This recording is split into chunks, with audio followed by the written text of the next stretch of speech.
Week on episode number 177 of the Convincing Idiots podcast, we honor the passings of two pop culture icons in the world of movies and country music.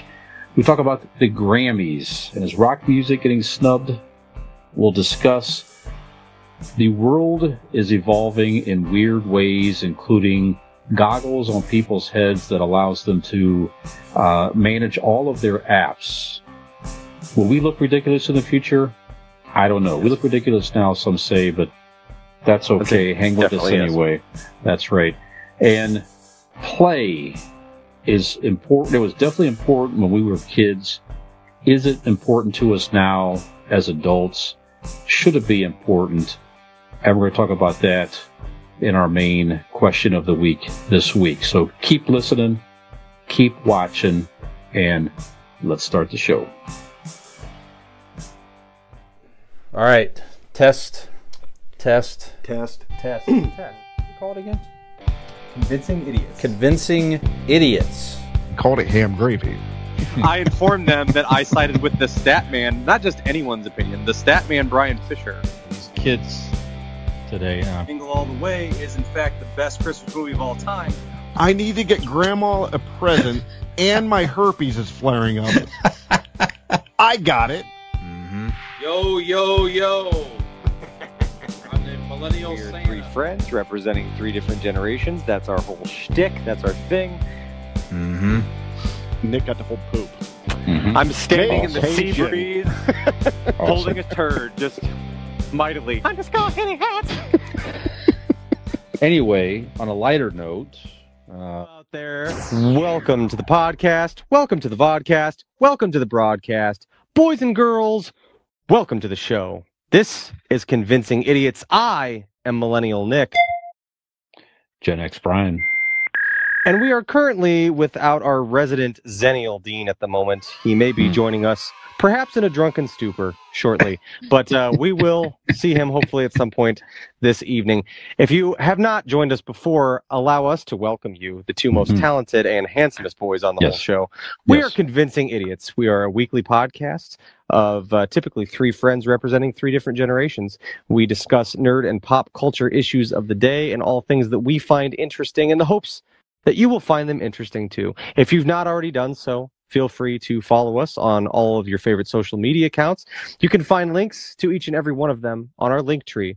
It's very simple. Type in Google, go to Convincing Idiots Linktree, Linkttree, and there you will find all of the links to our social media accounts. You can also find that and so much more on our website, convincingidiots.wordpress.com. That is correct. You can also find our merch store. Ladies and gentlemen, we have very exciting news to announce. We already kind of briefly mentioned it last week, but we now have a merch store on Teespring. That's right. So if you're not familiar with Teespring, I know we all are.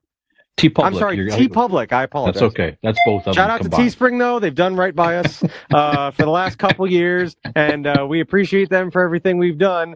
But Yes. we have now have a merch store. Moving on. Actually, I was gonna say I think we're on Teespring as well. Still, you can still purchase through Teespring. You are correct. That's right. You're So, correct. but we are now additionally on TeePublic, and we're all fans of them. We've bought a lot of merchandise and original creations from different artists all over the place from there. So we implore you to check out our fantastic collection. There's some new items up there as well. So yeah, go ahead and get yourself TeePublic. Also, quick shout out. They often run $16 shirt sales. Yes. So yes, it's quite wallet friendly. So go ahead and check out what you can get and see if you can put us on your body today.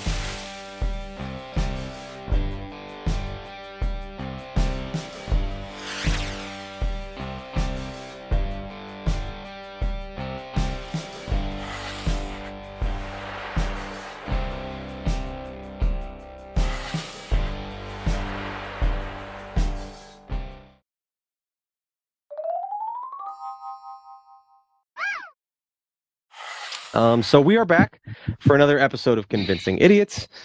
Brian, my dearest friend, how are you this week? Doing well, sir. It's annual assessment time at my workplace, so having some good conversations with folks, getting through that process. Last weekend was good. went out Friday with some friends. My friends, the Cunningham family.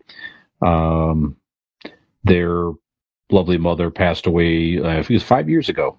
Recently, so it's a nice the annual dinner. People get together, hang out, visit.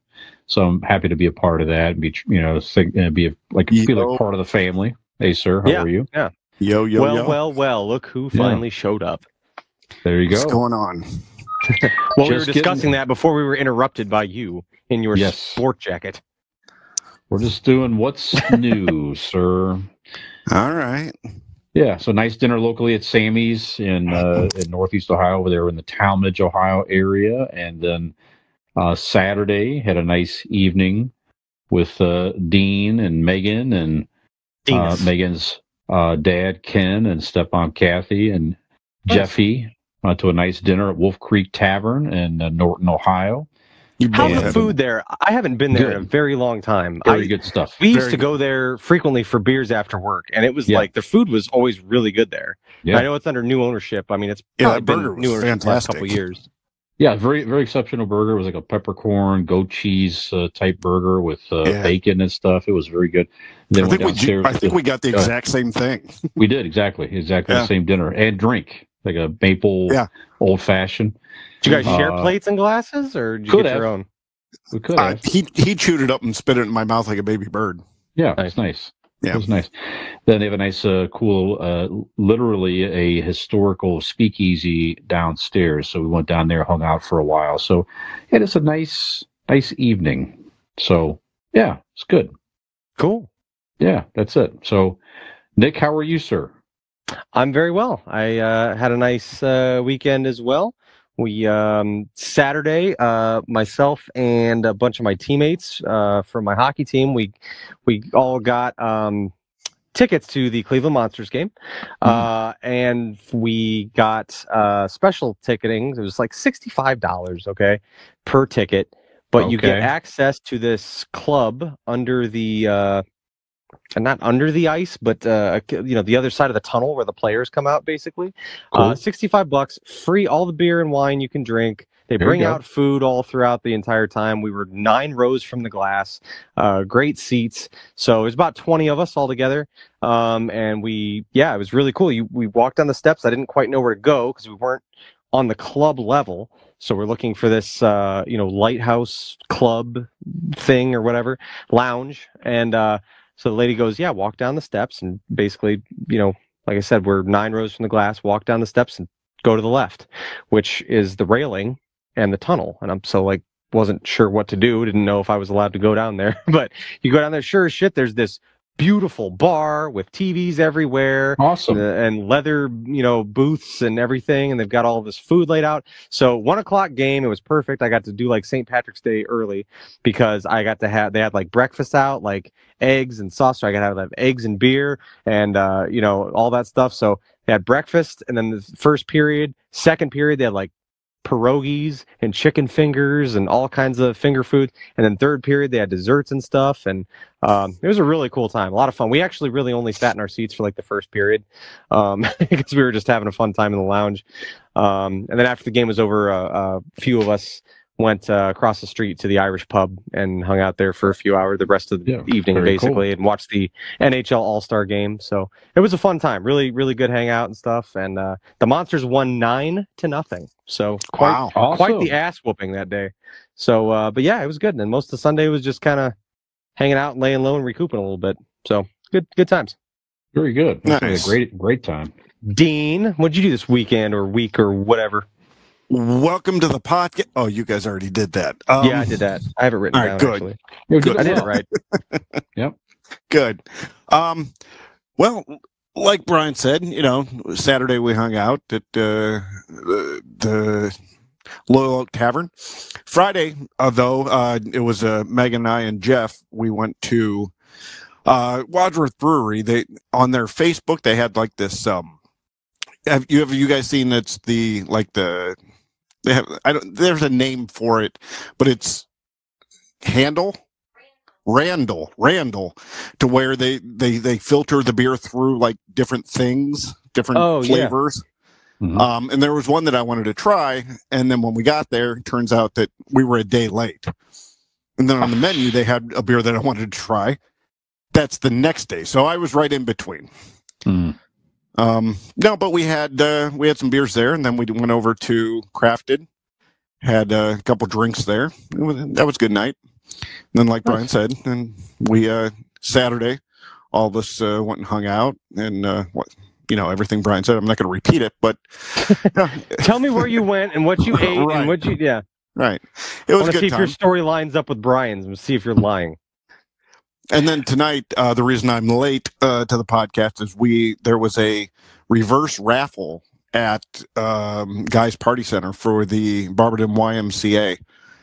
And, I don't know if you guys are familiar with how the reverse raffle works, but everybody has a number and it's a big board. And when they call your number, they take you off the board. So, they're taking numbers off, and whoever's left, like, they get down to the top 10 and bring everybody up who's, hasn't been called. And then they give everybody the option to split it. And there was one guy that kept saying, nope, drew the number. Somebody walks away. We got down to 5. And everybody agreed. Does everybody have to agree to split it? Or Yes. else if one person vetoes it, then we keep going. Right. And Okay. everybody agreed at 5 to split it. And then before they did that, he goes, no, let's draw one more. And that was my number. So Aw. I walked away with could have been $800. Walked away with a 0, but no, it's all right. I didn't walk You're in with used the to money. walking away with a 0. It's fine. Exactly. That's fine. Exactly. I am a 0. So we can Yeah, do. Megan walked in with 0 Hey. and left with 0. I left with 0. That's good. That's good. I thought a reverse raffle was like you walked in, they gave everybody a prize, and then at the end of the night, everybody had to hand them all back in but one person. It's very similar. Oh, No, okay. but so I was a number away from $800. Mm. Yeah, it's all right. I didn't walk in with the $800, so I didn't miss it. It Yeah, that's true. Well, So. Nick, sorry, no birthday gift for you, I'm afraid. Yeah. Yeah. Like, Yep. okay, you can say that, right? But like, it's a little shitty of that one guy, right? It's one fucking guy. Like, Yep. if there's 5 Yeah. guys and 2 of them are like, no, let it ride. Okay, then but it's like, it's one. You literally, did that guy win it One all? guy. What the guy when- that kept saying, no, You did got he a win? higher cut, though. After I walked away, they decided to split it between 4. Oh, right. Mhm. Okay. So Yeah. all of them got $1,000. Man, that's some cutthroat shit. Like, fuck that guy. Like, Yeah. that's fucking. That's a risk rough. on his own part, his own. I mean, as yeah, well, he could have. I That could guess. have been his number that came up next. Yeah. Yeah, Right. sure. That's right. I mean, that's a gamble. That's Yeah. the game. At But that point, well, like, if you were left with them, wouldn't the other part of you be like, no, you know what? Fuck you. You want to take this to the end? Guess what? It's you or nothing. You're gonna either Right. win it all or you get nothing. But he found me afterwards and apologized profusely, and I'm like, all right, whatever.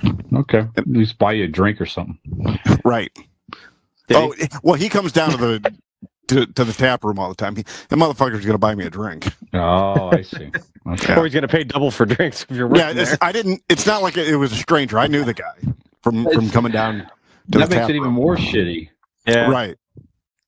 Yeah. So, Oh, well. Yeah. Fuck him. I hope Yeah. I hope he's one of our 3 listeners. And Yeah. fuck yeah. him. Yeah. Fuck this guy. Yeah. That's right. Well, All right. Well, Nick, have you seen anything interesting you want to recommend in idiot reviews besides Guy's Party Center reverse raffle? have. I would Yeah. like to. I don't know. Some of you may have heard of this, but I don't know. It was.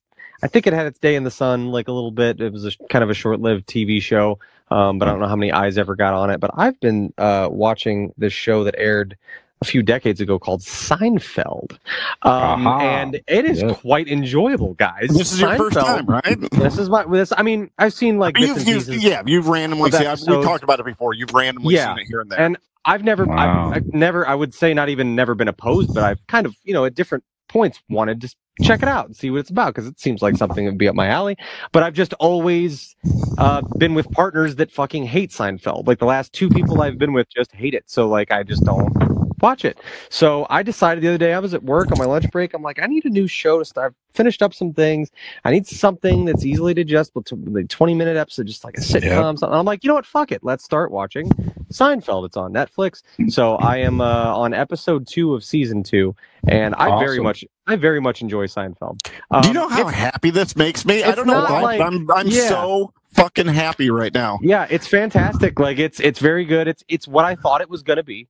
It's reverse Airplane. Like I figured I'd like it, and I do like it, and it's basically what I thought it was gonna be, and I very much enjoy it. But I would say that I remember, I've told you guys, I remember hearing the boom, boom, boom, boom, boom, like my mom watching it when I'd be in bed when I was little and stuff. But I remember everybody always like Kramer, was hilarious and all that stuff. And he is. He's actually, that noise while you were in bed was me and your. No, continue. I'm sorry. But I will say my favorite, hands down, is George Costanza. Like he's just fantastic. George is absolutely the greatest. But all of them really. I mean, Jerry is enjoyable as well. But like of them all, like Jerry is clearly like not the acting presence. He's not the actor. He has some funny remarks and things. But all of them really hold their own fantastically. And I've always do you have an episode so far? I know you're only through one season and whatnot, but do you have a favorite episode so far? I don't know if I could pick a favorite. It's okay. One that really stuck out to me. I did very much enjoy the one. It was towards the end of season 1 with the apartment, where George is showing Jerry this apartment, and it's got this fireplace, and it's got a garden, and it's got whatever. And then Elaine's just bottom feeding, just like, hey, whoever takes this fucking apartment, like, can I please have theirs? And so everybody wins if someone takes the apartment. Well, then, George and Jerry have this standoff with them. Well, if you don't take the apartment, I'll take the apartment. And then Jerry doesn't want to. Well, you take the apartment. I didn't want to move anyway. And so anyway, nobody gets the apartment. Goes to the waitress and her husband, and as they're at this housewarming party for the apartment, everything's just being flaunted in their face of how incredible this place is and what a steal it is on rent. And there's the hot neighbor that lives next door, and everyone's just fucking miserable. That one was pretty good. But yeah, man, they're all very good so far. Is this something you're going to keep up with? Yeah, I like it. Oh yeah, I'm especially right now. Then each week I'd like a Nick Seinfeld update. Sure, I like that. Yeah. Because I have seen, and probably same as Brian, have seen every episode a few times over. Some more than others, but and this may be a silly thing that's shot because it's one just very minute detail. It's probably not even good to like verbalize for people listening on podcast. And there was a moment with George, and I don't even remember which episode it was, but George kind of slips into Jerry's apartment. There's different things going on, and Jerry doesn't notice that he's there, and he looks at George, and he's like, when he notices he's there, he's like, how'd you get in here? And George just gives him this look and like does the like I Dream of Jeannie thing, and he just like very sarcastically just goes like this, and it's just fucking the delivery, it's just so good, all physical. He doesn't say a fucking word, but just the look on his face and the way he does it was so great. It was masterful. And you're about to get into like the good part, because it started getting good probably about mid second season to like third or end of the second season. Is when it hits its stride. So you're gonna get into the good stuff. Okay, yeah, but so far I enjoy it. It's like I said, it's what I kind of thought it would be, and I'm enjoying it. So that's about it. I've just been rocking some Seinfeld. Fantastic. I haven't really watched NHL All-Star Game. That was the only other thing. Team Matthews and Bieber won the whole thing. I know you guys were just chomping on the bit to find out, but they won the All-Star tournament. Bated breath. That was yeah, right. So, but that's it.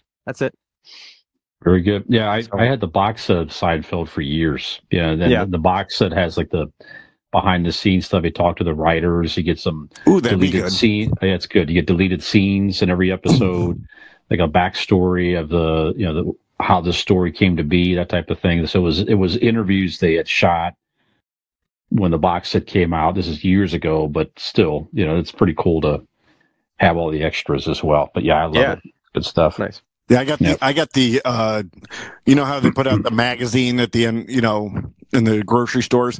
I have the Seinfeld magazine from the week before the finale. Okay, like a collector's edition, all Seinfeld kind of thing. Yeah. Yeah, good stuff. Nice. Yeah, love it. I'll just go next. I've still watched nothing but Succession. I'm still working through that. I am now on the very last episode on season 4, episode 10. So you're gonna be caught 4 up. seasons already? It's done. This is it. This is the finale. So I'm on the there's I'm on no the more. the series Finale of the series finale? Oh, okay. series. 4 seasons. There's like 10 episodes per season, about an hour each. The finale is an hour and a half, like a movie, of course. That was the same as Frankie Valli, too. Okay. What's that? I said that's the same as Frankie Valli. Frankie did I Valli in say? the 4 seasons. Yeah. Yeah. I'm just happy that Nick understood the joke. Very good. Yeah, Frankie Valli is going to make an appearance in Cleveland, believe it or not. He's still I touring. saw that. Yeah, Really? I Wow. checked out tickets, actually, and they're quite expensive. But No. No. It's not.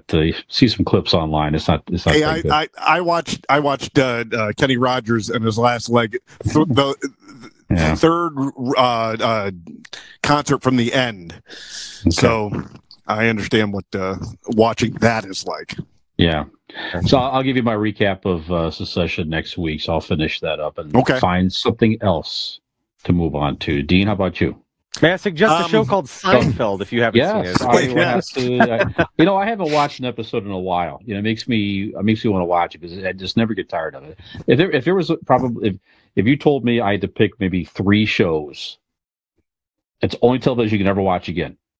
I'll give you 3 shows and you get the entire series. Whole catalog. Front to back. Good. Seinfeld would be. That's a good Okay, topic. don't We say should all hang that. on to that. Just gonna say, No. Mount He's Rushmore. gonna Hang on to Yeah. that. We'll hang Good on to point. that topic. Yep, But I like it. probably would make my list for sure. Yeah. But we'll talk about Nice. that another episode. Desert Island 5 TV series 5 that only TV ever ooh, watch I again. like I this. like that. I'll Next put week, it on the ladies and list. gentlemen, stay tuned. There you go. There you go. A little behind the scenes brainstorming. There we Yeah. go. There you have it, everybody. So go ahead, Dean. What are you going to say? Other than stuff that nobody else cares about, Mhm. the only thing I've watched that does worth the salt is Night Court.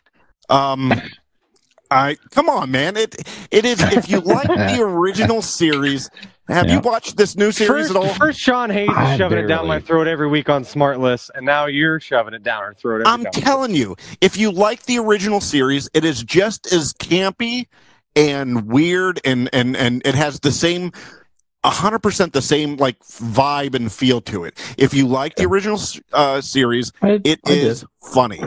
It helps that John Larroquette is a fucking brilliant actor and comedic genius. He's wonderful in it. But the rest of the cast also is just terrific. Like they changed up somebody from first season to second season, but if you also remember, which you guys probably don't, they switched up the cast within the first 2 seasons too. That they changed prosecutors. Well, not prosecutor. That was Dan. But the public defender changed a couple times. The bailiffs changed because a couple of them died. But yeah, it is just, it gives me those feels. I giggle at the jokes the same way I did when, and actually, I found a network that plays the old ones, and again, it's the same kind of good feeling that you get from watching one of those old shows, and this one has the same vibe. I can't highly recommend it enough. So, Night Court and drink. All right. Excellent. Yeah, I only watched maybe the pilot episode. It was good. It was definitely fine. got better. It actually gets better. Okay. I'll go back and watch. Like I said, I watched all the. I was an avid watcher of the original series. Yeah. So Marsha Warfield does a cameo in the beginning of this season. Marshall Warfield. What a fucking name, eh? Marshall Warfield? No, Marsha Warfield. Oh, Marsha Warfield. I was like, Marshall Yeah. Warfield. Yeah, that she guy played just sounds like he has a fucking mustache. No, she played Roz Russell in the original series. She was the second bailiff to Bull. Anyways, sorry. Nick Syke. that one. Yeah. Right. Yes, Uh-huh. right. And Yeah. so does everybody else. I just started watching Seinfeld. Give me All a right. few years. Oh my Yeah. god. All right. Yeah. Next is Night Court. Then that'll be good. Yeah, Excellent. that's about it for me. Okay. All right, guys. Well, we're going to take a break, and we're going to come back then with some pop culture headlines, more awards season news, and again, Nick's favorite, one of his favorite pop culture icons, wins another award and breaks a record within this particular award ceremony. So, who is it? What award did I win? I can't remember. Well, you just have to. Yeah. Well, raffle Most loser. time spent on Fox News for a pop star. Mm-hmm. Yep. Ooh, Ryan, I like this. Yep. There you go. What are we talking about? You're just gonna have to come back after the break.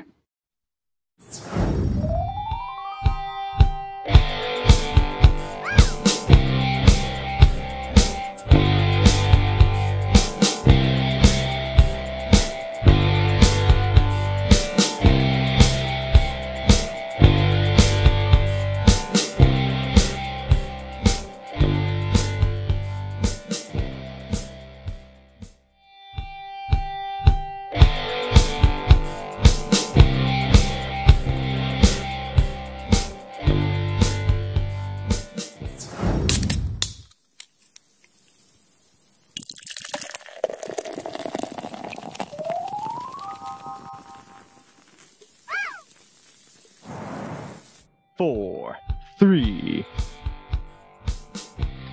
Ooh, welcome back to the number one in the world podcast named Convincing Idiots. Gentlemen, now we are going to get into what... Persuasive idiots. That might be ahead of us. Persuasive idiots are above us in the standings, but luckily their name is not Convincing Idiots. Right. Well, fuck them. And we're going to overtake them soon anyways. Mm-hmm. All right, Brian, news of the week. What do you got? Yes, indeed. So we had couple unfortunate passings in the world of pop culture. So we have to take a moment to mention this actor played some of the most prominent roles in some of our favorite movies. In particular, one of his famous lines was, "There is no tomorrow." And unfortunately, there is no tomorrow for the great Carl Weathers, who played Apollo Creed in the Rocky movies, 1, 2, and 3. In various movies as well. Happy Gilmore. Nick mentioned Happy Gilmore being one of his movies of infinite rewatchability. About that last week.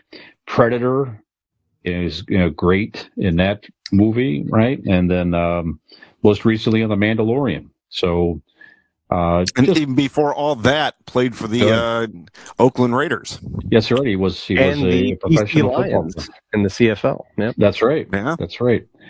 Yeah, not many former professional football players really went on to significant acting prominence. There's a few for sure, but he's on the short list, I think, who really made a long-term acting career.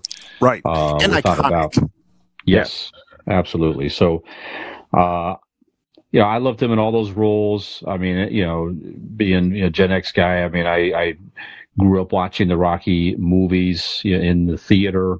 I think the first one I went to the theater to see was Rocky 3, where, of course, he became the trainer of Rocky Balboa to fight Mr. T. Just absolutely loved that movie. I really loved him in that mentor coach type role. I said 1, 2, 3. Actually, he was in Rocky 4 as well. Of course, he was killed by Ivan Drago, as we know, and that motivated Rocky to fight him. But anyway, I don't know. I just loved his work and really enjoyed him. So I don't know what else to say really. So yeah, Dean, any words on the great Carl Weathers, sir? Yeah, I do. First of all, let's get it out of the way. It would have been shitty to put online, but I'm very surprised that nobody, when found out, nobody put on Twitter a meme or whatever of Ivan Drago saying, "If he dies, he dies." Very surprised at that. I didn't see it. So, but honestly, when it comes to Carl Weathers, iconic is what I'd said before, and it's really, if anybody would have done one of those roles that he ever did, even to Action Jackson, when he did Action Jackson, that's right. If you would have done one of those roles, from Rocky to Predator to Action Jackson to Mandalorian, you are a legend. You already, and you're in upper echelon of iconic roles. And he did multiple ones upon multiple ones. Yep. Upon having a career in the NFL, and he was a brilliant director. Look at some of those ones from The Mandalorian that he directed. That's very true, yeah.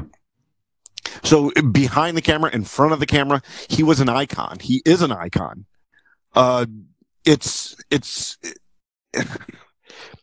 There's not a lot you can. When I've said it before many times about other celebrities that have died, but like if you could, we should be so lucky to have half of the talent and good grace that this guy had. We should be so lucky. Yeah. He had all of it.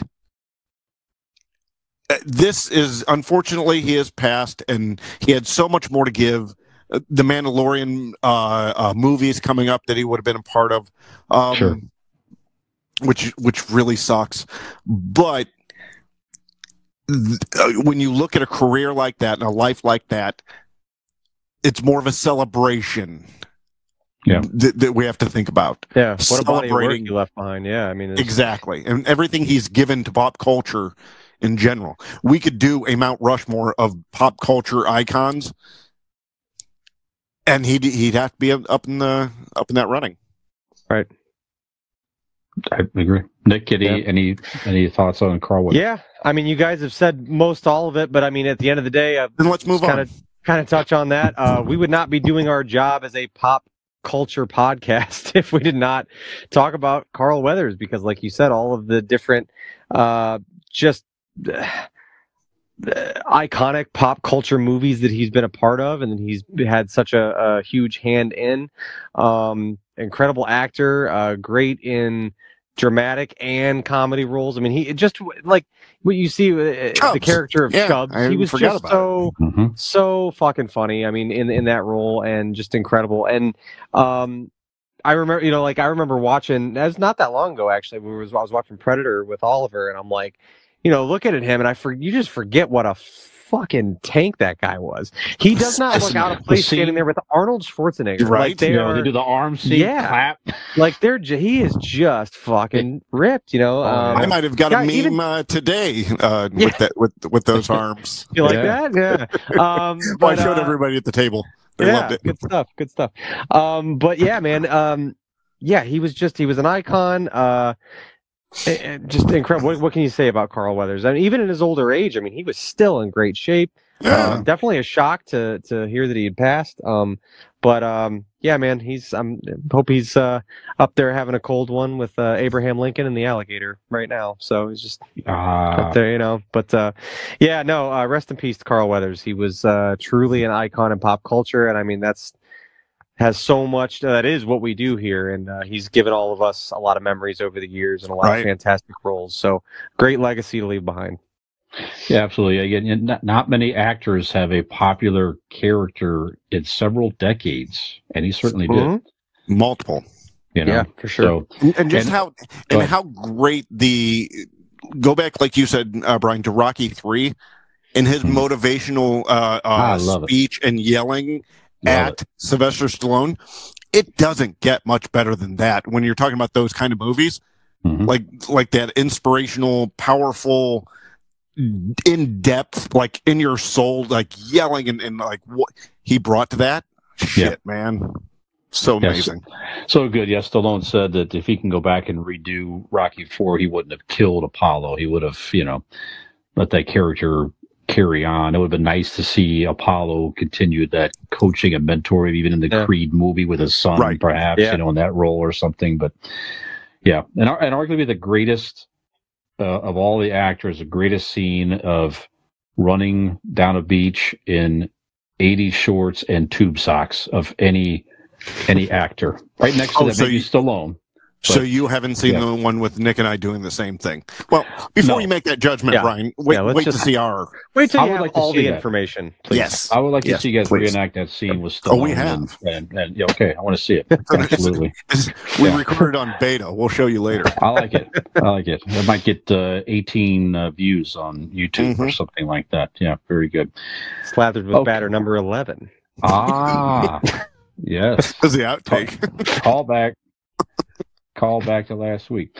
Okay, and another a very popular person in pop culture in the world of country music recently passed away. Toby Keith passed away, 62, stomach cancer. Poor man. So, most known for Red Solo Cup, a very popular song. I would venture to guess. Most known for? One of his most notable. Honestly, a plethora. I mean, really, the guy had a ton of. I don't know country music that well. I mean, I like. Well, allow me, because I do. No. Please go right ahead. No, seriously, go ahead. No, I was very sad to hear this. A lot of people may not know this about me, but I fucking love Toby Keith. I am not a country music fan. I believe I've stated it before on this podcast. I don't even really like country music, but I'm gonna take you back in time, back to 1993 or thereabouts. A little mullet-headed Nick and his family of modest means back in the early 90s. We heard a little ditty that tickled our fancies. It was called "Should Have Been a Cowboy." And as you all know, I grew up a Dallas Cowboys fan. My family, the majority of them were Dallas Cowboys fans. And Toby Keith with that song basically single-handedly put my entire family into a multi-year country phase. That's all we listened to. We listened to a lot of those 90s countries, but all songs that all started with Toby Keith. I love his debut album, the self-titled Toby Keith album from 1993. Put it on from time to time. His first couple albums, that one and the second record, Boomtown, were both big in our household. And I think it's a testament to him as far as like what things that I have to say about him, because despite that little fad, that moment in time when I was a kid and I used to listen to a lot of country radio, I always kind of followed along with what he was doing. He had songs that I knew. I'm not going to profess to be his largest fan. I didn't go to his concerts. I didn't buy his records. I'm sure he and I would have disagreed greatly on politics and social issues of the like, but I don't know what it was, man. I always liked Toby Keith. I had that soft spot in my heart for him. He gave me a lot of good memories with his early career, and even through the years, he made such great, fun drinking songs. Just the other day, after I'd heard he passed, I was going through the discography and looking at other songs other than the first couple albums that I really knew, and I'm like, oh my god, yeah, Whiskey for My Men, Beer for My Horses, I Love This Bar, Ain't As Good As I Once Was. There was all these songs that I'm like, oh man, and obviously the Red Solo Cup and stuff. It just, like I said, I don't really like country music in general, but I always liked Toby Keith. And I was sad to hear that. I knew he had stomach cancer, but I thought I'd heard maybe last year he was hopeful that he would be back on the road soon. He wrote like a letter to his fans saying that, he was doing well and he appreciated all the well wishes and he hoped to be back on the road in the next summer or two. So it was encouraging. I didn't really know that it had taken a turn for the worse. So, yeah, man, rest in peace. I'm going to raise one up for the big dog daddy. Rest in peace to Toby Keith. I said, I enjoyed his work. So cheers to Toby. Nice. Gentlemen, Toby Keith fans, anyone of the like? I am a I'm a country music fan up until 99. I grew up on 60s, 70s, early 80s country. I as a youth, like Nick, I went through a phase of, Garth Brooks, Toby Keith, Alan Jackson. I loved all that. There is nothing to this day that I love more than putting on 90s country in my earbuds and mowing the lawn and singing out my little fucking heart. I will sing everything from my childhood as loud as I possibly can. Where I've been called out from it, that I'm singing louder than the mower, which I am perfectly okay with. Hey, shut the fuck up. Right? But Toby Keith was part of that. With all of the songs, I'm going to go through what Nick said, but all of those songs that he had were iconic and beautiful and fantastic, especially for a 90s country fan. But let me focus on the one song. How Do You Like Me Now is one of the greatest fuck you songs to like a girl. Like Sure. Brian, the basics of the song is, How do you like me now? yeah, Now that I'm on my way. way. Yeah, right. The basis of the song is that, he's talking about that in high school, she made fun of him because he had his guitar and thought he was going to be big and made fun of him. And now she's in the front row of his show that he's playing millions of these people or thousands of these people. And it's, how do you like me now? Mm-hmm. Fuck you, bitch. You laughed at me then. I'm on the stage and you're in the fucking front row. Fuck you. Mm. Such a good song. Yeah. The lyrics weren't quite as eloquently put as you just had displayed, but it was something like that. Yeah. It's in that line. But also, go fuck yourself, bitch. You're in the front row, and I'm on this stage. But and also, a man after my own heart. He actually got into the professional wrestling ring. Did he? Yeah, TNA wrestling a few years ago, probably maybe 10 years ago. But you remember, Nick, that celebrities would jump in there and try to wrestle. Karl Malone, Sure. And they look like shit. Mm-hmm. He actually did like moves and like trained and learned how to do the shit, and he busted Jeff Jarrett's ass a couple times. Nice. In TNA wrestling. So I mean, he especially at that point in his life, I fucking love it. I love professional wrestling. Why not go in and make a cameo a couple times, have fun? Yeah. And he did that with not only that, but like his songs too. Why not have fun? Yeah. Why not make the songs that are toe tap and that gets the beat going? Again, like Nick said, I'm not the biggest fan. I don't have the discography. I don't have the records, but I appreciate everything he did. I appreciate, what he did for my fandom when I was, listening to country music in the 90s.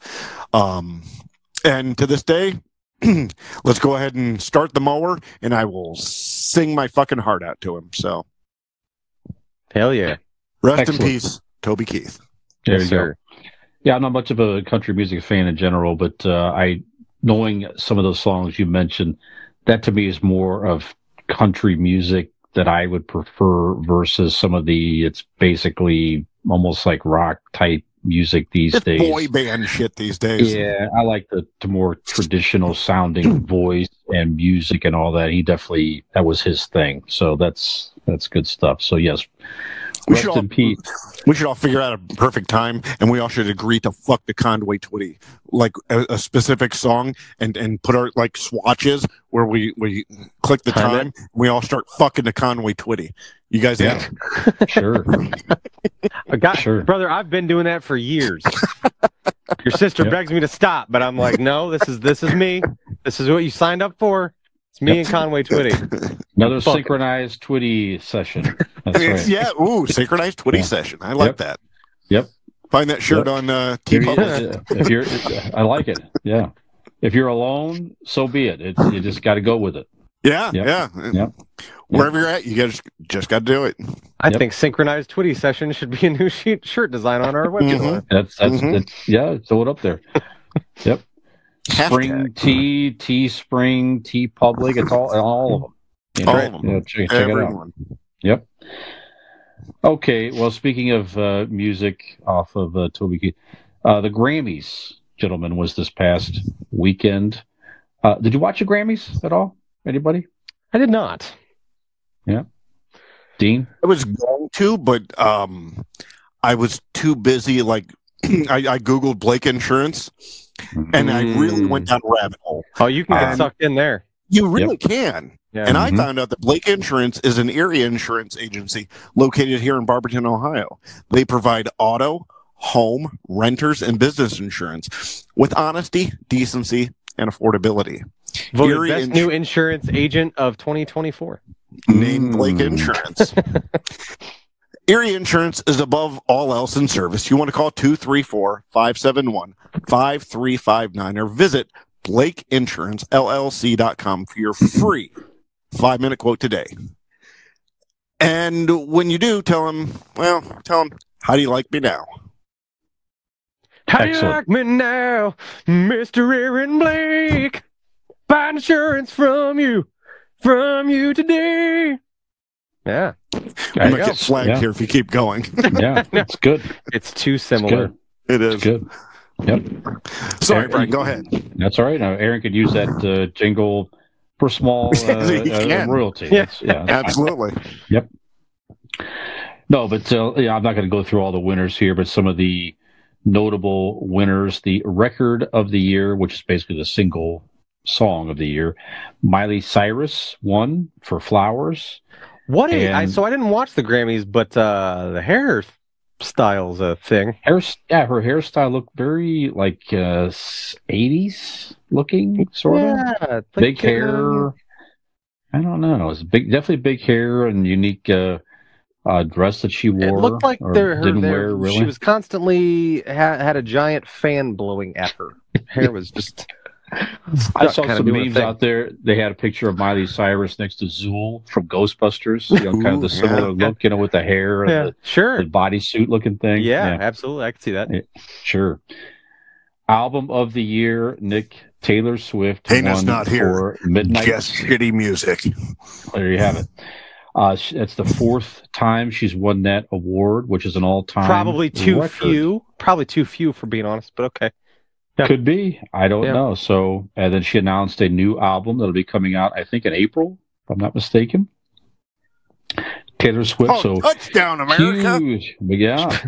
She's practicing dropping bombs for the Super Bowl when she drops her endorsement for Joe Biden, the Lizard Man. Can you just imagine the money? The money that woman's going to make between the tour and then this year, the new album. And sure. Oh, my God. Yeah, of course, absolutely. Yeah, the whole Democratic Party, fun. Yeah, so close. Absolutely. Yes, indeed. Song of the year was "What Was I Made For" from Barbie by Billie Eilish. Yeah. Eilish, absolutely. Dude, her fucking eyes. Can we talk about how beautiful her eyes are? She's a good looking woman. Girl. That's for sure. Holy shit.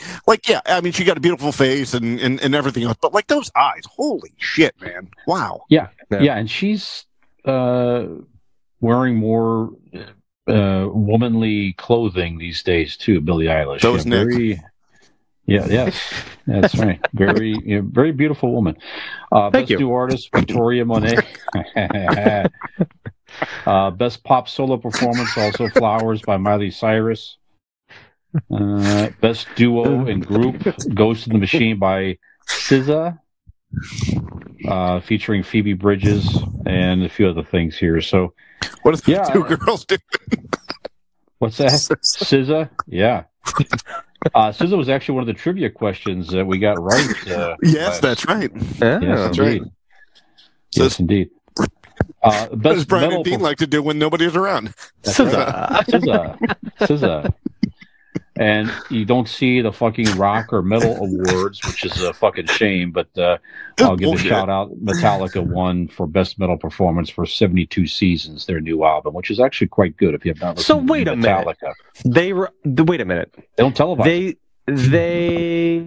So they hand out awards, but it's not part of the broadcast. Correct. That's exactly right. Yep. Interesting. Well, the Oscars do the same thing. Emmys, they all do it. They have like a set of awards. They do it pre or post or whatnot. Do they do country music awards during the Grammys, right? Country album and things like that? Do they, or is that they do? I don't know if they broadcast those either. Okay, because it's more of the pop stuff. Yeah. And I could make the argument for, like, yes, the Grammys are for music across the board, but certainly rock and metal and things like that, hard rock, have their own subgenres and enough there to where, like, they have their own award shows. Same for country music. They have the CMT awards and all that does stuff. rock So, because I know that they promote CMT awards, country music awards. yeah. You know, I see it on CBS. What's the one they have in preview. Cleveland every now and again? They've had it in Cleveland But many is years it in a row. The televised? But is Yeah. it televised? It's not like on. It's not on like NBC. No, but or it should anything. be. Why doesn't rock and roll get its own Who had the AP award, awards? like on CBS? Or, Alternative you know what I Press mean? does awards, and they've had it in Cleveland quite a few times. I'm trying to think where I watched it. It might have just been online, like on YouTube or something. But I feel like it was on TV back, like when I had cable. The AP awards, but anyway, MTV maybe. I don't. This doesn't get the play. It just doesn't get the publicity as it just. I don't know. So there's like rock's in a lull too. It seems right. Yeah, so that's a good question because I listen to the bands I listen to, right? Like I Sure. know the bands that but the bands that I like are not going to be the types of bands you hear on radio. Like they're, not like, but just like heavier metal and hardcore and stuff like Sure. that. You're not going to hear that on the radio. So like when I occasionally flip on like MMS, our local rock station here based out of Cleveland, I hear a lot of classic rock stuff. I hear the same bands. There's your Shinedowns and your Foo Fighters, and I mean these bands have been around for 20 years. I mean, or more. I mean, who's putting new stuff out? I don't know who like the new band is. Like who's a newer, young, like I would say active rock is what they call it on the charts. Like active rock, which is more like radio rock. Okay, like Shinedown. Like Shinedown and things like that. The kind of that kind of middle of the road. It's like hard rock, but it's not like heavy stuff necessarily. I don't know who it's like I said, the Foo Fighters are heavy hitters, but they're legends and they're still making music and they're still making great music. But I don't know who, like Disturbed puts out an album and they get their play and stuff, but again, over 20 years. Here's the rock. Here's the nominee. So the best rock album was Foo Fighters, but here we are. Okay. Greta Van Fleet, who's Greta Van Fleet. Newer, Okay, yes, they're cool. Yeah, cool they're probably 15 or so years, but yes, newer certainly. Metallica, of course, 72 seasons. Paramore. Okay. They won best new rock album. This Is Why. Shit, they're going on 20 years now. And Queens of the Stone Age, In Time's New Woman. Again, going on 20 years too. That was a great album, by the way. Yeah. Yeah. Best rock song was Boy Genius, Not Strong Enough. Foo Fighters was nominated for Rescue. Boy Genius is very new, yeah. Olivia Rodrigo was nominated for Ballad of a Homeschooled Girl. Queens of the Stone Age, Emotion, Sickness, and Rolling Stones, Angry were nominated. Okay. Olivia Rodrigo was nominated for a rock song? Yep. She rides that line where she's like, I could see where that happens because a lot of her songs are. Maybe I should listen to more of it. They have a punk feel to them. A punk feel as in like Avril Lavigne punk feel. Avril Lavigne still shouldn't have been nominated for a rock. When we're talking about this, active rock pop, it's a pop rock version. You know what I mean? It's like but pop rock is not rock. Okay, well then none of the ones because that's all pop rock. I mean, it's all like Metallica's not pop rock. Queen of the Stone Age isn't pop rock. Yeah, like Foo Fighters, I would argue, or like know what I mean. It's like, if anything, Foo Fighters would be more contemporary rock. If you're going to place them outside of just a straight rock genre. But Olivia Rodrigo, Avril Lavigne, you're looking a lot more on the pop side than the rock side. And again, I don't want to say that and like I'm shitting on them. I appreciate them trying and doing some cool shit. Like I'm just saying for these award shows, you shouldn't put her in the same category as the goddamn Rolling Stones. That's all I'm saying. You are talking about song specific, right? This is a That song was a category. song. Yeah, So, yeah, what he was talking In about. that, so for example, the second one she did on SNL where she got up on the table and smashed the cake, and that's a rock song. It just is. Like, it's not even What is the bordering name of it? pop. I will It was a rock song. I will pull it up because It was I've very- never heard anything of her. I've heard the name. I've never heard a song of hers. So You know what I'm give me talking? I that don't song. know what that song is called. Oh, but It was Ballad of a Homeschooled Girl. Was is the that maybe that nominated might even song. be that one? Yeah. But yeah, I mean, there's she has elements of that, and her songs that get a lot of radio play are certainly on the poppier side with a little bit of rock edge. But I've heard songs of her that certain singular songs that are definitely I would categorize not really pop at all, but a rock song. So that might have been one of those. Yeah, I mean, we can keep going on a tangent here. Certainly, I think we agree. Okay, though. well, now that you've invited us, I think with them we're just going to keep Let's hashing do this it. out until we come down Strap one way or in, the let's other. go.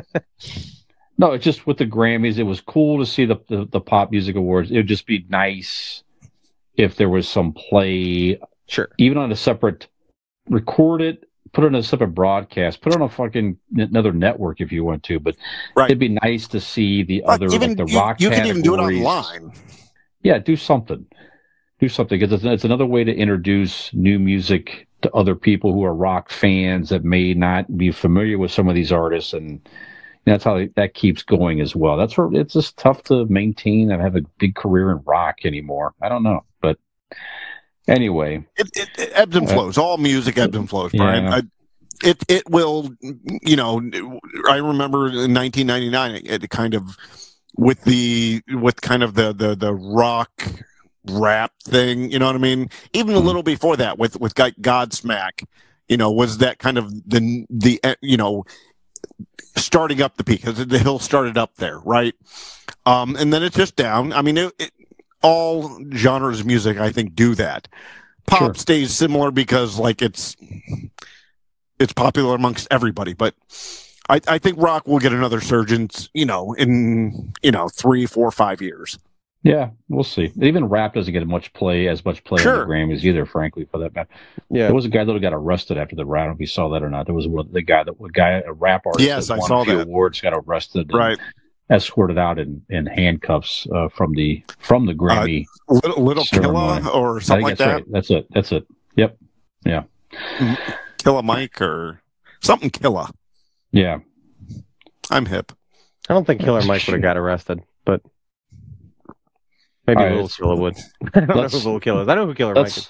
Let's close out the Grammys and make sure that we know Grammys arrest. Killer Mike won a lot of Grammys, actually. He won a few. I think he got 3. Killer Mike says he was arrested. Killer He Mike. That was Killer Mike. See, Yes. I was right. Look For at me. what? Mhm. Assault at an earlier thing in that day. Altercation with an overzealous security guard. It says. Yep. Oh, wow. Yep. So That was when he was off the stage, his they came, description. got him. Yep. Damn. There you go. That's crazy. Speaking of crazy, there's Yes. a very Oh. unusual let's see here, story in legal troubles. It's out there if you saw this or not. But Gina Carano Yeah, I saw this. was sued so she was the former professional MMA fighter that was on the Mandalorian. You might remember, like the big lady on the Mandalorian. Mhm. Yeah. So she was fired from the series in 2021 in part for voicing right-wing opinions on social media. I guess there were kind of wacky claims and different things. So apparently Elon Musk is helping fund her defense in this lawsuit, and she's basically trying to force Disney to recast her, right? So just Why would very you want- interesting. Like, Right? Yeah. if you're fired and Yeah. escorted out by your employer, why are you going to try to force your way back to a job that does not want you? Could you Yeah, imagine winning the lawsuit and walking back in, like everybody staring at you, going, "Jesus Christ, Welcome back." Yeah, they're like, "Yeah, good, welcome back," and she's just proudly walking in, like, "Yeah, I fucking won this. I fucking Right. smell my fingers. It smells like Trump's ass." Yeah, I mean, at the end of the day, you probably don't really think that you would be actually recast. You're probably hoping for some type of settlement or something like that, but still. Very. You're like, no, you be the same fucking character that we wrote off. You go ahead. Oh, Yeah. I would. We're just gonna But they plug didn't you write right her back into off. the Mandalorian. No. They never killed they her. just, yeah, right. Oh, Well, I mean, nope. they Yeah, she was out just doing other things, they said, and then they just never brought her up again. Yep. yeah. So she can, in a sense, come back. Yeah. Just wacky. I don't know if there's any other thoughts on it besides it's a crazy story. If there's any other Yeah. thoughts on it. Yeah. Not exactly what we said already. I get wrongful termination suits. I mean that's between you and lawyer and the company. But like to ask for your job back is really super fucking weird. Yeah. It really is strange. Okay. Another thing that's strange to me, anyway, it looks strange and it seems like a strange device that people would want to have. Have you seen the Apple Vision Pro? Have you seen this here, guys? Yes. Yes. Yeah. So if you've not seen this thing, it's a $3,500. It's Fair. a pair of goggles. It's not a subtle thing. It's a fucking pair of, you're noticeably wearing a weird looking pair of goggles. Yep. That apparently, I guess it hooks up to your phone or something like that, or your Apple device. And it looks like you look and you sort of motion it's and Tony you Stark open up. shit. Yeah, you open up your windows and you're operating your Apple apps and different things through your goggles. You can see Total apparently. Recall. Yeah, exactly. Yeah. There's some videos out there, a couple of clips of like people on the street wearing these things. Now, those could be staged. I don't know, but they're not really intended necessarily to wear in Did you see the ones that people got arrested? Because they used them while driving. Like they're police body cams of people coming up and like they're driving with these and they're fucking and they get stopped because like they're doing that shit while they're driving. Yes, you can see the road. You can see, but you still have that overlay of your apps and whatnot. It's not coming. And I guess you we'll can have choose. to go back to texting and driving the traditional way. Jesus. Right. Exactly. That's right. Exactly. No, it's. What's the point? I don't know. Right. Do you imagine? Is it something of interest to you? What's the point? Go ahead, Dean. Yes, I am interested. I think all of us are going to be interested, just not now. It's not where it needs to be. We are not going to put these stupid fucking goggles on our heads. Like everything, like the brick cell phone to the flip phone to the iPhone, it will get smaller. It will get better. This is the prototype, quote unquote, of this technology. Next step will be glasses. Next step is affordable glasses. And then ultimately, it comes down to contact lenses. It's possible, and it's going to happen. It's the idea of like all these movies that we've. What's that? The natural progression. It's just it's where we're headed. Kurzweil, the scientist or whatever, has made this prediction that we're all going to be like microchipped or whatever, to where like it's called the singularity. Google it, the singularity. It's a crazy concept, but it's not a scientific thing. It's based on science that sooner or later we're going to have these chips in, where we can do this. Everything you're seeing, that Kurzweil has explained and described this, but only chip, not in our eyes. This is the first step. I'm telling you, life will go on, life will progress, and this is the next progression. But this is the prototype of it. Is it? Some people are saying certainly it's the next step. Some people are saying like it's like a Black Mirror episode in reality, and it's the next step into people further disassociating themselves with human contact. We've been doing that since radio. I think I've said this in a past episode, but we are in the first phase, a very, very long evolutionary phase. We are in the first phase of what a cyborg kind of human with it's affecting our brains, the way we think about things, the way our brains work with technology, and the way we have instant access to things. Our brains now move faster. You're seeing upticks in, ADHD and different. It's affecting our very nature. We will and what I'm saying sounds like I'm being crazy conspiracy, like it sounds insane. I understand that, but I just mean, as this goes on, as this continues with technology, we are moving into being married to technology, and the only way we can be more married to technology we are is start to wear it and have it on. We watches. There's going to be, if now there's goggles, it could be like Dean said. At some point, maybe put it like a little bug on your temple, and it, no one else sees it but you do. You know what I mean? Kind of, who knows? I don't know. I mean, it's coming. It sounds crazy science fiction, but I mean, it's the way it's going. Like, and I certainly see that more likely than people just cutting it off and being like, let's get back to the way things were. Like, that's not happening. We've opened the box. Going back. We'll never you can't go put the genie back in the bottle. We're not. Correct. It's too late. It's out. It's happening. We can do a lot with it. We're going to do more with it. It just is. I mean, I think, again, these things that I'm laying out, I don't feel like I'll ever live to see. I don't think but I mean, I just think I don't know. Down the road, as far as having like something implanted or where you're cyborg people, I don't think I'll see them. I Nick, think that's... look at the progression. All right, from man's first flight with the Wright brothers to man landing on the moon was like, what was it, like 30 some years or what? Really, why? God damn it! It was a very short amount of time, and then after World War II, the progression of technology has just doubled and doubled and doubled. Like it's gotten amazingly more advanced as we go, and it's not going to stop. So to say you won't live to see this, man, maybe. I don't know if you won't. I think you will. I think you'll see a lot of this shit. I don't know about like the cyborg shit, but you'll definitely see the contact lens shit. We're going to see the contact lens for these glasses, I would say, in the next 10 years. Mark my words. The screen agrees with you. Yep. I don't know why. I talk with my hands, all right? Yeah. Watch the YouTube, find out. Yeah, that's right.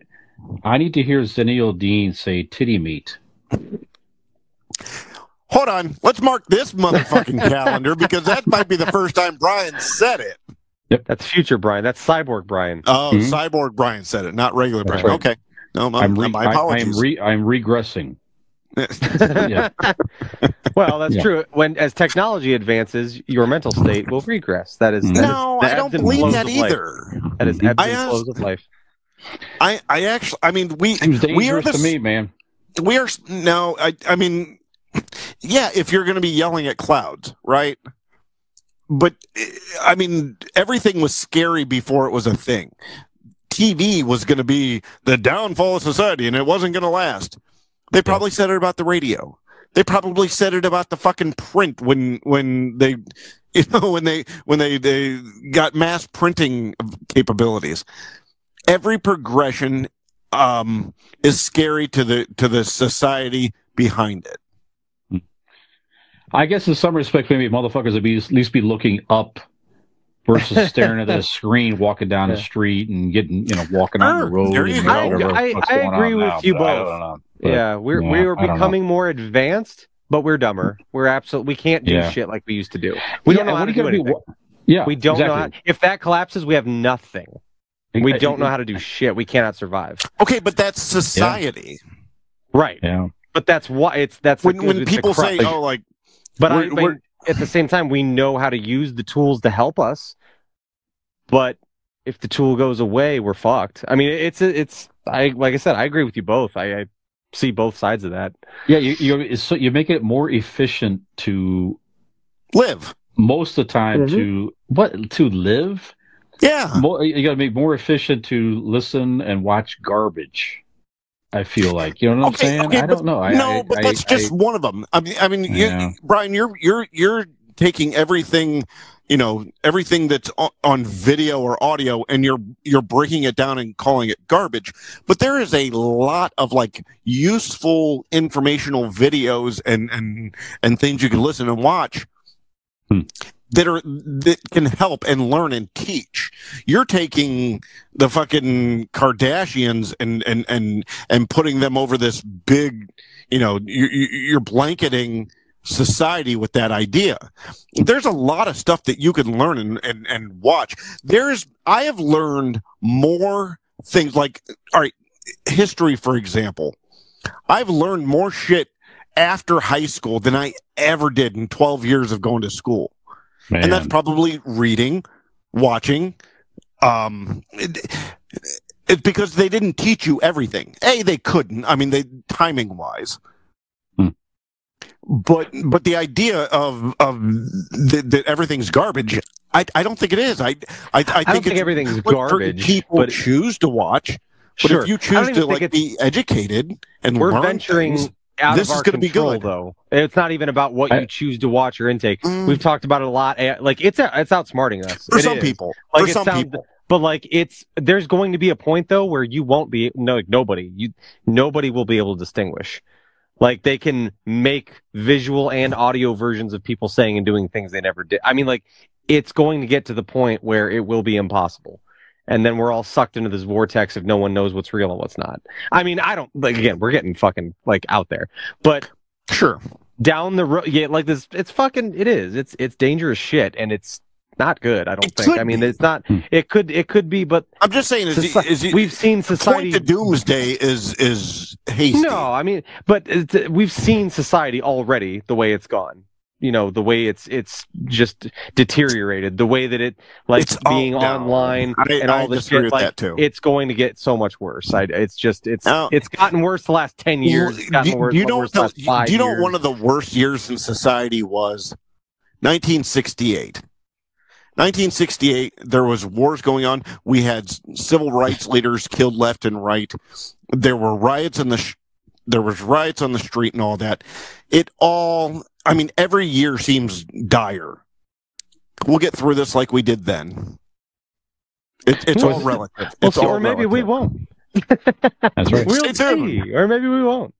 I think about 68 as I was born. I think the goggles. I told you, horrible things happen in 68. That's right. It's one step closer to identifying Sarah Connor, man. That's right. Doomsday. One step closer, man.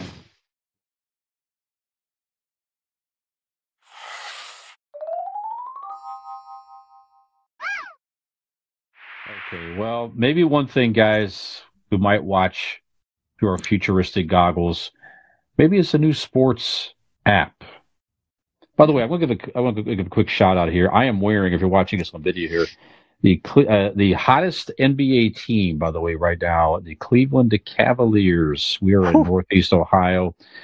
They're like 15-1 the last 16 games. Did they make any big moves today at the trade? They did not. Trade deadline? No, because they don't need to because they're winners. Don't need to.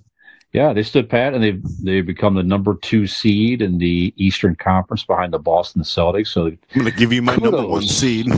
There you go. That's right. You got to give it to somebody.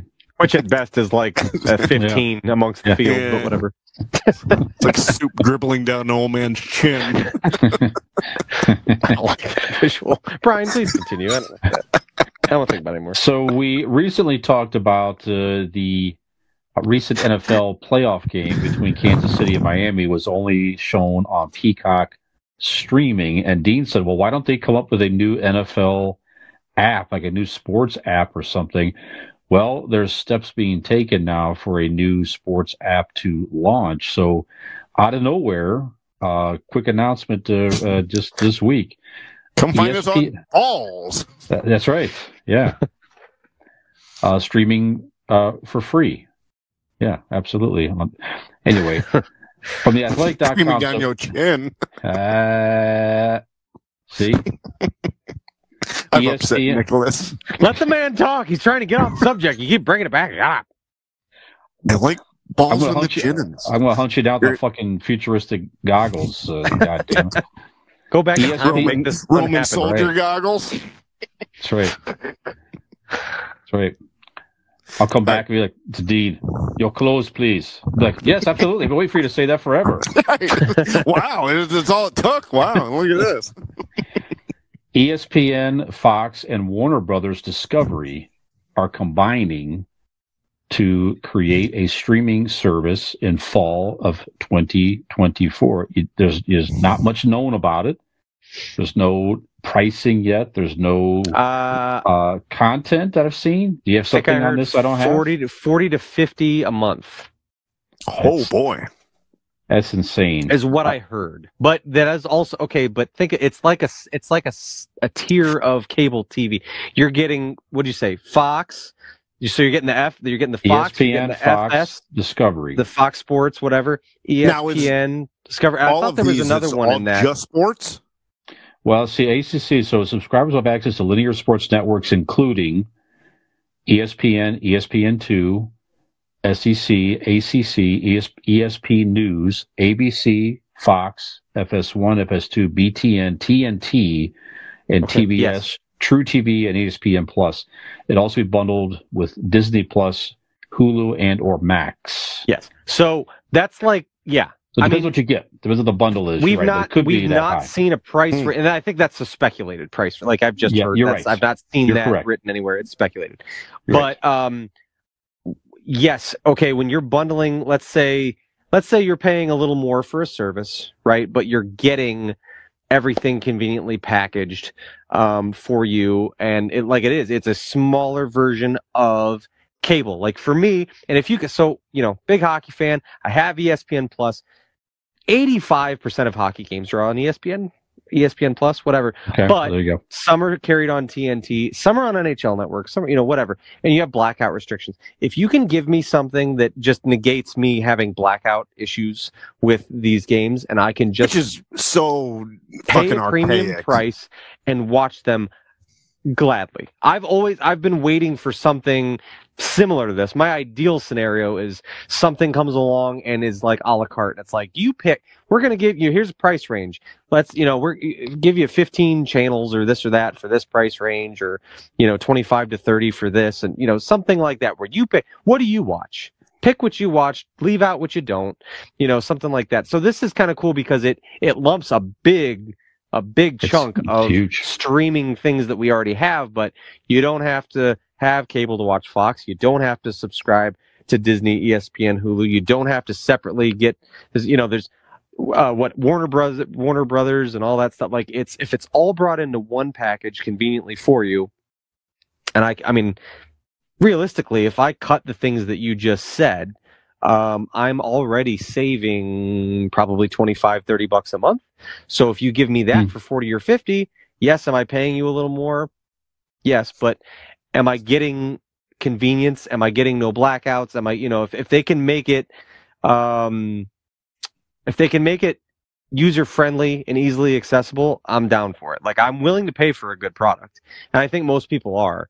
It's just a matter of having some. We're hitting people up with at $10 and $12 and $15 at a time for things.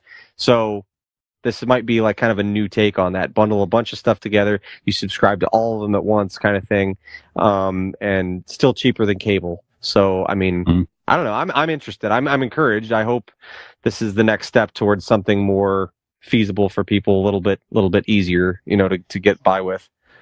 But stuff like this, right? These could be some of the final nails in the coffin for cable, for a sports fan. Anyway, it's probably what they're hoping, honestly. Yeah, I probably saw the people, flocking to watch the NFL on Peacock. If there's something there, these guys, obviously it's been in the works before that, and it's months before the NBA takes its media rights deal to market. So the timing is there as well. So, yes, to your point, certainly if you're something like you're a hockey fan or an NBA fan, this probably would be extra interesting to you to get this type of service. Go ahead. Yeah, well, TNT, like they've long since had the rights to the NBA and select games. They've got that amazing panel. And then when ESPN signed the deal with the NHL, TNT got some stuff as well. So, for me personally, I mean, I'm probably not in the majority of people, but if you could give me like all of hockey and basketball, I'd like, if I could see everything, all hockey and basketball games, I'd probably pay you like $80 a month if I got everything. Damn. I'm like, that's worth it for me. Like, that's all I watch. That'd be great. Yep. Yeah, so no mention of the NFL here too. That's probably a ways off for the NFL to be They're more so into big. that type of stuff. But yeah, they're probably holding out for, I don't know. They could probably do their own, like what the WWE has their own. It's now through Peacock. They have their stuff on, Right. but the NFL could like have their own fucking app, like to where you get everything NFL. Yeah, could be. Dean, any thoughts on new app with all these partners? Go ahead. All right. So first, let's start with the future, right? What's coming down the pike? Goggles. Mm-hmm. Correct. You watch all the Contact fucking lenses. apps on the weird goggles. That's right. Sure. Slathered with batter volume 22. Yes, coming. I like the way Coming you think. soon. Thank you. And smell. No, what it comes Coming, down to indeed. is, all right, look at WWE, for example. Just signed a $5 billion deal with Netflix for one television show. Not their 3 that they have. One, Monday Night Raw, who has been it's been a staple on USA. It did like a 3-year stint on TNT years ago, but 30 plus years on USA Network. They are now moving in January of 25 to Netflix for $5 billion. 10-year deal. That's just for Raw? Just for Monday Night Raw. I thought that was all WWE stuff. Nope. That's crazy. Okay. Nope. And then outside of the U.S., everybody else will be able to watch SmackDown, NXT, other things outside the U.S. But still in the U.S., you still have SmackDown, who is going to be on USA. Still, NXT is going to move to the CW. And Monday Night Raw is going to go to Netflix for $5 billion. 10-year deal. And then Netflix has it's at least 5 years. And then Netflix, after 5 years, has an option to opt out. So to spend that much money, it's one of the biggest, as of this moment, one of the biggest television show deals in history. But what that tells you is that's the future. That's where this is going. Brian, you're right. This is the demise of cable. It's coming. People thought it was going to happen sooner, but no, it's going to hold on. There still are, ways to, there still are old people who are not acclimated. And honestly, that's probably what holds everything on. Like, when I worked for the cable company, so many people had told me, the reason I have cable is for sports. Mm-hmm. If this is the future, if you can, you're paying $75, at the average end for cable. You can give me all the sports I want for $50, and I don't watch news. I don't watch Night Court. I don't watch this bullshit. Who I the just fuck watch doesn't watch sports. Night Court? I know, right? It's fucked up. But if you can give me all the sports for less, I'm in. Yeah. This is the future. It's happening. Ultimately, what's going to be the irony of it, I think, is going to be all of these are going to branch out. And you're going to have this app and this app, all the sports, all the news. Ultimately, it's going to come back together where these apps are going to start combining, and it's going to start creating a quasi cable company. That's kind of what. Yep. And that's like, they're just going to make cable streaming. That's exactly. Yeah. Just an easier way to do it.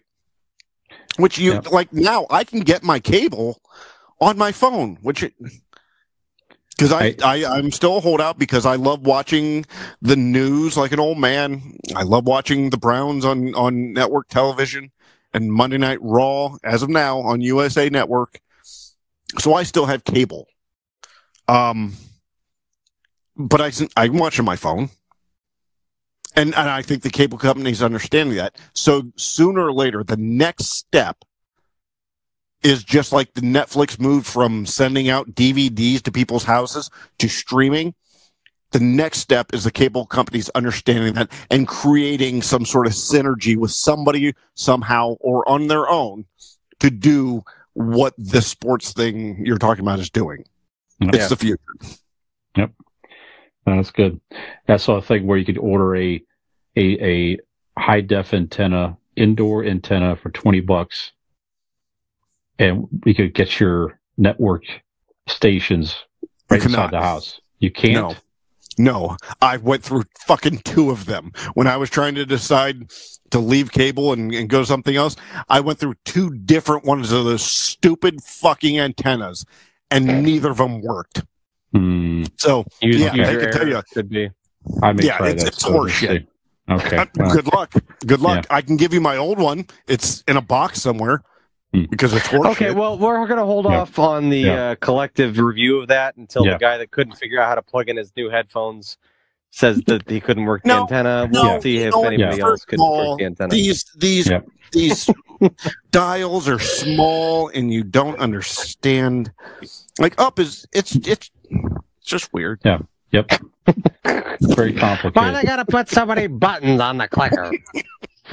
They're confusing me. I don't need all these buttons. You think I was Volume, the Gen X? channel, power. That's it. In my day, I was the remote control. That's right. That's right. I know I was. Me too. Okay, so he used to throw bread at me until I turned the channel. Yep. I wasn't allowed to eat it. Just put MASH on. You probably were fine in your house. Okay, so there's a news article out there that adults just want to have fun, guys. So why people are seeking refuge in toys and experiences again. So the gist of the article is there's that just more or less being an adult is difficult. As we know, it's stressful, and there's more adults that are seeking play, basically. Whatever that is, play and fun activities. So it mentions like pickleball has been on the rise, for example, and people just doing things that are just fun, trying to take a break from stress and everything, that it's healthy and all of that. So that's going to bring us into our, just to ask an idiot question of the week here, guys. So just the notion of play. Do you take time to play, to basically to enjoy some activity or just other fun activities, whether you don't have to necessarily, it may not be even something of a physical activity, but, and if so, what do you do as your form of play? Obviously, it could be different activities or what have you. And do you think it's important? So, Nick, why don't we start with you? Is play important? And play is not just watching TV and Nick, shit like that. I don't mean that. I just, some type of activity. What do you do? Well, I could see why you'd start with me as the guy with a million fucking toys behind my backdrop. Oh, and it blacks out because he's like, I don't want to show this shit. Okay, obviously. No, I know there are adult Lego builders, there are adult people that play with toys and do different, I don't play with toys anymore. I don't do other than with my children and stuff like that. It is definitely important, I think, to find something that brings you joy. Pay no attention to everything behind him. As you will notice, and my children do not understand this, but I have explained to them they don't understand why Dad's toys stay in the box and on the wall. And I explain to them, and this actually Mom stays in the drawer. Mom takes hers out of the box every now and again. How come you never take yours out of the box? No, I explained to them, my actual answer to them is, because I'm an adult and I have so many things, I don't have time to play with my toys. So I enjoy them more by hanging them on the wall and looking at them, which is true. And I can't see myself actually taking a toy out of a package and playing with action figures like I do when I'm, playing with my kids. But definitely, my thing is hockey. I've been playing since I was a kid, and it is, I would say, outside of my family, it is the single most important thing in my life. It gives me everything I need. It gives me time with my friends. It gives me athletic activity. It gives me, alone time and we don't play hockey with you. But it's a good time. It's camaraderie, and it's showering with other men. All the things that I enjoy doing is right there in playing hockey. But no, it's important to me to have that hobby, and it does connect me. I feel like a kid when I'm out there. I don't think about my age or if I'm going to hurt in the morning or whatever from doing stuff. When I'm in the game, I'm just thinking about the game, and I feel like I did when I was a kid when I'm gliding around on the ice and I'm having fun with my buddies on the bench. Like it takes me back to that same thing. That's part of the reason why I love it so much. But I think it's important. Definitely, I know people, older people, whether they play pickleball or tennis or something like that. It's really cool, and I like that people have those communities and they get out there and they stay active. I think that's an important part of it too. But really, it doesn't even have to be an activity or a physical thing. I mean, anything that brings you joy or, camaraderie. Forget camaraderie, even if it's not with other people. If it's something that brings you joy, if you like gaming or you like, whatever, I think it is important. And I think that's something that in generations past, people would kind of scoff at and go, "Oh, it's childish." Like, "Puh, when you're an adult, you do this and you do that, and it's constant work." But we understand now that there's so much with mental health and taking care of your emotions and yourself and making sure that you're making yourself happy, because you only got one of these lives to live, and so you might as well enjoy it while you're here. So, without neglecting responsibilities or regular life that you have to go on with, I think it's important to find something that sparks joy in you and that you enjoy to do, whatever that may be. So, but, there's different ranges. Like I said, there's people that like play with toys and do, whatever. And that's a little odd to me, but that's not my thing. So if that brings someone joy and makes them feel good and, then so be it. So, Brian, you're a collector of toys and things, and even comic books. You still read comics to this day. I mean, go ahead and talk about what kind of stuff like that do you like to do? Yeah, I mean, first of all, it is important. Obviously everything's a balance. You can't work all the time. You can't play all the time. There's got to be a balance there, certainly. But yeah, you're right. I mean, comics is something I've dabbled in off and on for years, and I've recently gotten a little bit more into it. I've realized that it's just no way I can collect any single title month over month. It's too expensive. There's not enough time for that. I tend to find a storyline that sounds interesting. Yeah, there's so many too. Yeah. Yeah. I'll pick up those few issues. And I've enjoyed that, again, being reintroduced to that. As you guys know, I took up disc golf, and for me, that's become a kind of a passion play activity where I can go out by myself. I would, look to get into that with some other folks as well. But it's just a time to be outside, get a little exercise, and you're challenging yourself against it's a simple game, keep score. It just takes your mind for an hour and a half, your mind is completely off everything except doing that particular activity. And I think that's part of the point of the whole thing. And just you're setting a little bit of time aside to just focus on something enjoyable and put your worries and troubles aside just for a little while. So yeah, it's good. Definitely important. This here is a form of play, if you will. I mean, this is a activity. I enjoy connecting with you guys. We talked about why we do this for several reasons, and I play with myself while we do this all the time. Perfect. That's great. Perfect. That's as to be expected. Winnie the Pooh over there, sport jacket, no pants. Oh yeah, that's right. That's right. I'm fancy Pooh. Yep. All our listeners in Sweden, I hear, do the same thing, which is great. Mm-hmm. Love to hear that. No, but just again, it's a nice distraction and break from other stresses and worries just for a little while. We're doing something fun, and that's what it's all about. So, Dean, what is your view, or what are your views on play, and what type of activities do you do that might be considered play? Dean doesn't even like foreplay. He doesn't do play. Megan's in the background, boy. Yeah, I know what you mean. Mm-hmm. Yeah, I heard that. Okay. I'm going to go two ways about this. One, if you take us back to the Puritans, who listen, way back. Okay, hold on. What? Huh? Go ahead. First, God created the earth. There was the Big Bang. The Puritans in the United States came over here because like the strict Catholic Church was too lenient, so they came over here to like really hone down and like just be fucking dicks, right? Mm-hmm. Ever since then, the progression has gone on up until now. Play has been incorporated little by little in different variations, whether playing softball with your friends or golf. Golf is not, golf has always been a buddy sport. Yes, they do it for competition on TV, but it's always been something you go out with your friends. It's always been play. So, the evolution of humanity, or the United States, however you want to put it, could be humanity, but has always just led to play, right? And there was a brief period of time, like, for example, the Great Depression, up until like 1939, it was hard times. People didn't play. Fuck, kids didn't even play. But after that, after World War II happens, in 45, we get back, and I think it becomes important for adults to play just the same as kids. And like Nick said, just different ways than kids, in their own different variations. It's always been important. I don't think this is what I'm getting at ultimately is it's not a new thing. Mm-hmm.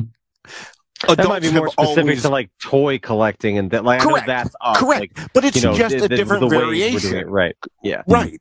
It's just a different variation.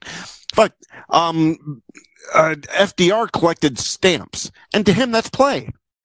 Like that Sure. was an enjoyable activity that he did that took his mind off the world's literally the world's problems. He collected stamps and he did cocaine. Prescribed. that's a form of nose play. Yeah, I like that. Yeah. But adults has always done play, just different forms. And like today's play, right? And this gets me to number 2. Brian helped me as an adult. I don't know if I've told this story I would disagree here. with that. No, Brian. Let me tell you. When I worked with Brian, You're not close enough to that, I don't think. When Brian and I first actually started hanging out, it was at a work function at a bar. I happened to just sit next to him, and we generally making just general chit chat, and we started talking about comic books. And at the time, I hid my fandom and nerddom from everybody, Star Wars and comic books and all of that I hid, right?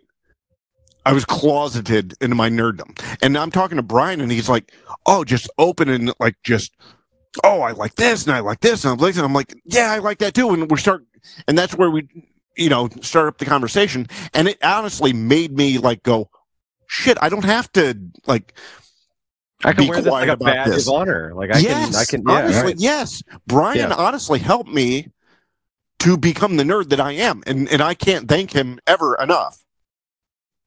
And Sorry, for the hand buddy. jobs. No, yeah. Brian's the reason I'm here.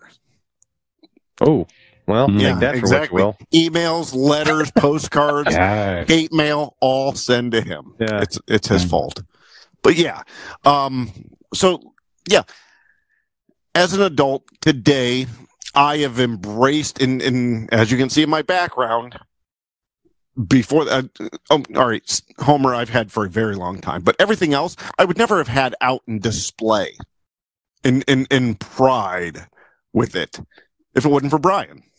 So, Well, There you thank go. you. I'm glad to hear that. There you go. That's good. Nice. Yeah. All right. Well, good stuff. Nick makes me come out in different things. Mhm. Mhm. Mm-hmm. All right. Well, good stuff there, guys. So, yeah, many forms of play. Dean himself. If I can, just Nick? say there are many Go forms ahead. of play. Perhaps Yeah. I love. We've talked about different hobbies and things like that. A Please. lot of things that people like to do. You won't be able to see me say this to you because my battery is low. But one of the greatest forms of play sometimes is just getting out into nature and perhaps getting back into touch with your roots. As a child, we all grew up riding bikes just through the neighborhood. That's a good way to get in touch with nature. And perhaps the best way to do that as an adult is to upgrade your bike game. Maybe hit up our friends at RPM Bike Shop for an electric bike. That's right.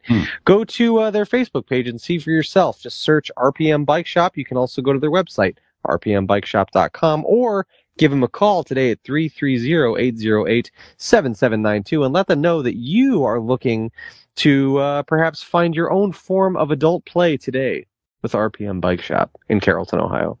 Excellent. And if you're Yeah. watching us on video, if you call them with the secret word sign that Nick is holding up right now, you might get a free electric bike. That's right. Oh, I can't see what the frozen picture of me is. I don't know. Well, and other forms of play, You with a guys. dildo in your. I'm sorry, Brian. Go ahead. I didn't right. mean to interrupt. In That's my right. where? I interrupted. I'm sorry. Go ahead.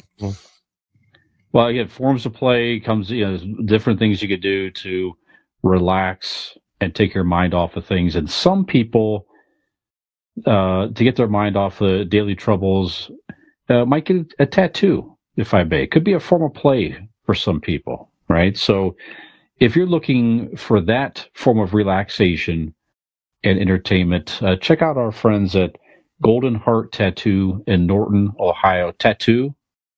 Golden Heart Tattoo in Norton, Ohio. Look them up on Facebook at Golden Heart Norton, Norton. Find them online, goldenhearttattoos.com, or give them a call at 234-706-2982 and tell them you would like to play and get a tattoo. That just sounded terrible. That was a don't say that at all.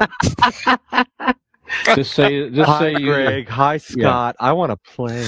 Yeah, they might throw you out of there. No, you should absolutely say They that. might throw you out of there immediately, never see you again. Or Say, embrace you. Yes. Don't say it unless you're actually down to play. Yeah. Right. Yeah, There they you don't go. want any cock teases. Yeah. You can say, certainly, I'm looking for to relax and get me a nice tattoo. Then they'll accept that call. They'll accept that call and that conversation and probably that appointment as well. So, And then go down like Winnie the Pooh. yes, that's right. Well, guys, we normally, we've been doing like a list of our favorite something. But this week, we had a lot of good conversation, a lot of good debates. So, we're gonna bypass that list this week. We're gonna save some things until next week.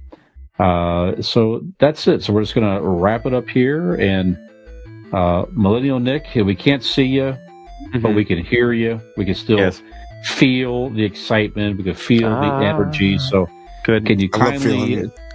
feeling Nick. Yeah, It is pretty long, so. yes, that's right. Can you take us out, sir, please, on episode Absolutely. number 177? Go ahead. Brian, I don't want to disappoint you, so I will actually still provide you with a list. I will provide you with a list of social media accounts that you can follow us on. Thank you. Facebook, Instagram, Twitter, Threads, TikTok. We are on all of them. That's right. Most of them, at least.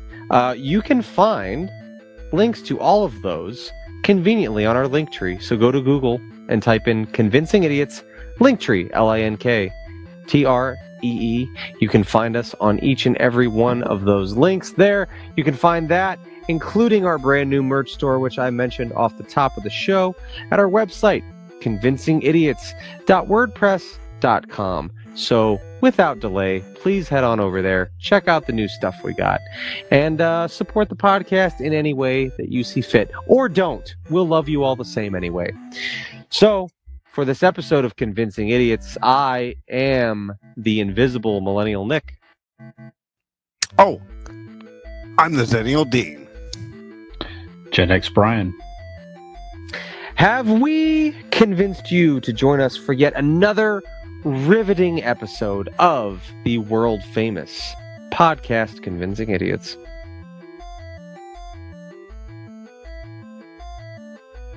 Stop playing with yourself. Don't tell me what to do. Can't see what I'm doing. Hey, Dean with Convincing Idiots. Brian and Nick here. Like and subscribe.